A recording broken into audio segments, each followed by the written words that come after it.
Explorers, I am Supercat. Okay, not really.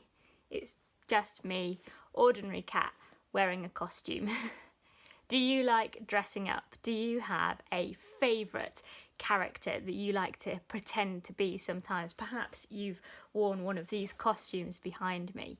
Do you know where I am? I'm in the creche at church. Perhaps it's been a little while since you've last played in here.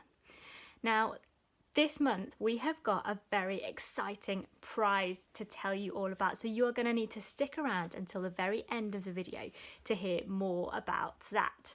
But we're also starting a brand new theme this month. So last month we talked loads and loads about friendship and what it means to be a good friend. Well, this month our theme is a word called integrity.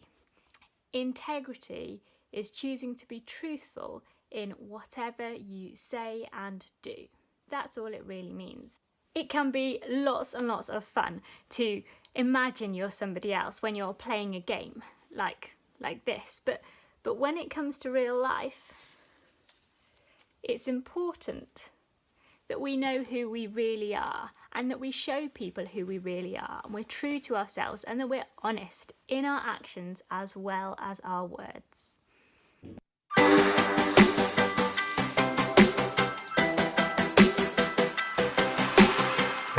Before the day I took a breath, you had a plan for my every step. You promised to always be by my side. I believe that you are the way, you are the truth, you are the light. So I sing this to you. You keep your promises every day. I will believe in everything that you say. Yeah, in the dark I know you're making a way. Jesus, I will trust you. You're always good at everything that you do, and I know everything that you say is true. And every moment you are leading me through. Jesus, I will trust you.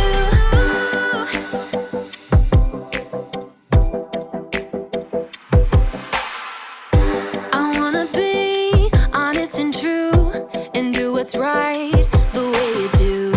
You're teaching me to take a stand and live for you, 'cause I believe that you are the way, you are the truth, you are the light. So I sing this to you. You keep your promises every day. I will believe in everything that you say. Yeah, in the dark I know you're making a way. Jesus, I will trust you. You're always good at everything that you do, and I know everything that you say is true. And every moment you are leading me through. Jesus, I will trust you. Even in the moments I feel alone, I know I can trust that you're working and holding my world in your hands. Even in the moments I feel alone, I know I can trust that you're working and holding my world in your hands. You are the way, you are the truth, you are the life. So I sing this to you. You keep your promises every day. I will believe in everything that you say. Yeah, in the dark I know you're making a way. Jesus, I will trust you. You're always good at everything that you do, and I know everything that you say is true. And every moment you are leading me through. Jesus, I will trust you. The Bible. It's 66 books of history, stories, letters, and poetry that fit together to form God's one big story. The epic adventure of how He created us and loves us so much that He made a way to rescue us.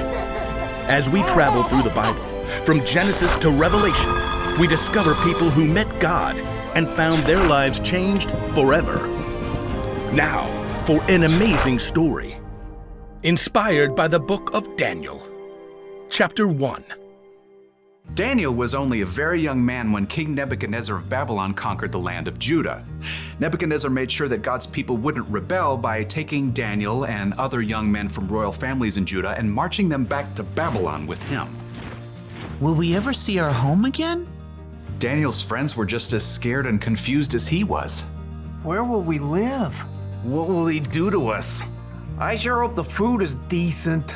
Daniel tried to reassure them as the imposing city gates rose ahead. God will be with us, whatever happens. The king chose the brightest and best young men from Judah and ordered that they receive special training. After 3 years, you will get to be very important and serve me. The chief official Ashpenaz took charge of Daniel and his friends. Tut-tut. Those wishy-washy Hebrew names just won't do. You need new ones. New what? Names. Let's see. Daniel, we'll call you Belteshazzar. And you three will be Shadrach, Meshach, and Abednego. Are those names, or is he just sneezing? You'll learn our language, of course. And all the Babylonian writings. Daniel's heart sank as he realized what was happening. The king wanted Daniel and his friends to forget they were God's people. He wanted them to become Babylonians. But Abednego was worried about something else. Hey, I'm about to starve. Any way we can get a bite to eat? Right this way. Ashpenaz led Daniel and his friends to a big table set with mouth-watering foods. Steak. Or those Babylonian buffalo bites. The cake's got at least 9 layers. Only the best, straight from the king's table. Oh, the food smelled delicious. But Daniel pulled his friends aside. Guys, if this food is from the king's table, that means it's been offered to false gods first. Uh-oh. Not good. Our new names and training are one thing, but if we eat this food, it's like we're saying we're okay with false gods. But we gotta eat something, man. We can ask for different food, simple stuff that hasn't been offered to the false gods. That chocolate cake. Abednego. Okay. Daniel and his friends turned back to Ashpenaz. They tried to ignore the delicious smells wafting from the table. This all looks great, but could we eat something that's not from the king's table? It doesn't need to be anything fancy. The king is my master. He's decided what you must eat and drink. What if you don't eat this and he sees you looking worse than the other young men? He might kill me. No matter what Daniel said, Ashpenaz was too fearful to listen, so Daniel approached the guard assigned to take care of them. Please, just test us for 10 days. Give us nothing but vegetables to eat and water to drink. See how we look then. Well, if Brussels sprouts are your thing. For 10 days, the guards gave Daniel and his friends nothing to eat but veggies and water. I could get into the habit of cabbage. I like broccoli, probably. Pass the peas, if you please. I just want a hamburger. Let me tell you, it wasn't easy to say no to all those delicious foods the other young men got to eat. But at the end of 10 days, the guard called everybody out. Line 'em up. He strode past the other young men. Good. I can see you've been eating well. When the guard reached Daniel and his friends, he stopped in surprise. What? You've been eating rabbit food, but you look even better fed than the others. Daniel smiled. God had helped them grow strong even without eating the food offered to false gods. Okay, fine. You can keep eating veggies and water. Rats. Thank you. God continued to give Daniel and his friends knowledge and understanding as they studied, and at the end of their training, they were brought before the king. Let's see what you know. How many inches in a meter? 39.3701. What do you call a group of porcupines? A prickle. If it takes 8 men 10 hours to build a wall, how long would it take 4 men? No time at all, because the wall's already built. How are you all so smart? The one true God gives us wisdom. Well, we'll see about that. Anyhow, you're 10 times smarter than my other advisors. You get to be very important and serve me. Daniel and his friends eventually became the king's most trusted advisors, and even though they served the king of Babylon, they never stopped standing strong for the one true God in everything they said and did.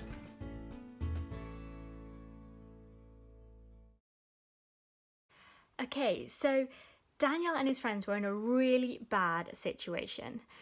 They were taken from their homes and they were made to be servants for the king. But they chose to be true to themselves and they chose to live the way that God wanted them to live. There are lots of examples of integrity in the Bible. Think of Jesus. He could have just gone along with the crowd and tried to be the person that people wanted him to be. But he didn't.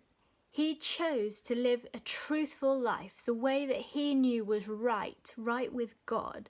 And he had such great integrity that he even gave up his life for you and for me. It's pretty amazing that, isn't it? But if we want to live with integrity, what does that actually look like for us? Sounds a bit tricky, but I think you're going to be pretty good at working out what it means. So I thought we could have a little go. I'm going to read you some scenarios. And all I want you to do is, if you think the person in this scenario, so in the little story I tell you, if you think they show integrity, give us a thumbs up. And if you think they don't, you can do a thumbs down. So our first scenario is, it is your mum's birthday. She loves flowers, so without permission, you sneak into your neighbour's garden and pick some of their lovely flowers and give them to her. Integrity or not integrity? Okay, scenario 2. It's your mum's birthday, she loves flowers, and you ask your neighbour if you can pick some of their flowers from their garden to give to her. Number 3. You drop some food on the floor at school and it makes a really big mess. When the teacher asks you who did it, you don't say anything.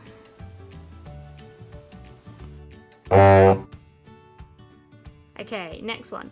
You spill some juice on the floor just before your mum comes into the kitchen, and when she asks, "Did you spill the juice?" you say yes and clean it up. Integrity or not integrity? You accidentally break something at home. When your dad asks what happened, you say, "I don't know." What do you think of that one? Integrity or not integrity? Okay, we've just got a few more. It's close to dinner time and your dad goes outside to talk to a neighbour. While he's gone, you eat a cookie even though you're supposed to ask before getting treats. Integrity or not integrity? Okay, you drop some food on the floor at school and you clean it up right away. What about this one? You find some money in your classroom, you don't know whose it is, so you keep it. You get mad at your brother and you hit him. You tell your mum it was an accident. And the last one, you find some money in your classroom. You don't know whose it is, so you give it to your teacher. How did you get on with that then? Now, I mentioned at the very beginning of the video that we have got a prize to give away at the end of this month. So I'm going to show you that in a moment. But you need to know what you can do to win this prize. So everybody who's in Explorers and Base Camp is going to have an opportunity to enter challenges each month that we're going to tell you about in our videos. And every time you enter one of these challenges, then I have got a little special bag here. And every time you enter a challenge, I will write your name on a piece of paper and it will go into this bag. And then at the very end of the month, I'm going to reach my hand in and I'm going to pick out one person's name and that person will win the prize. Now let me just get you the prize so you can see what you're entering for. Hold on one second. Here is our fantastic prize that you are competing to win, some gladiator poles so you can battle against your siblings, against your parents. Whoever's in your home at the moment, you could have a good battle with these. So that is the prize that you are competing for this month. And each month we're going to have a new prize that you can try to win. If you enter our competitions more than once, then your name will go into the little bag more than once, okay? So there'll be lots of challenges. So if you enter lots of them, your name will be in here several times. So this month, your challenge is going to be to see if you can memorize our new memory verse. So it's going to come up on the screen now and I'm going to read it to you. And over the month, we'll have a few different ways that you can try and learn it. But if you can send me a video or some kind of evidence that you've learnt this off by heart, then I will put your name into the little prize bag. And you'll have all month to do this, so there's no rush, but you want to get practicing. So here is our memory verse for this month. Whoever walks in integrity walks securely, but whoever takes the crooked paths will be found out. Proverbs 10 verse 9. So you better get practicing your memory verse and I will see you in our next video. Bye.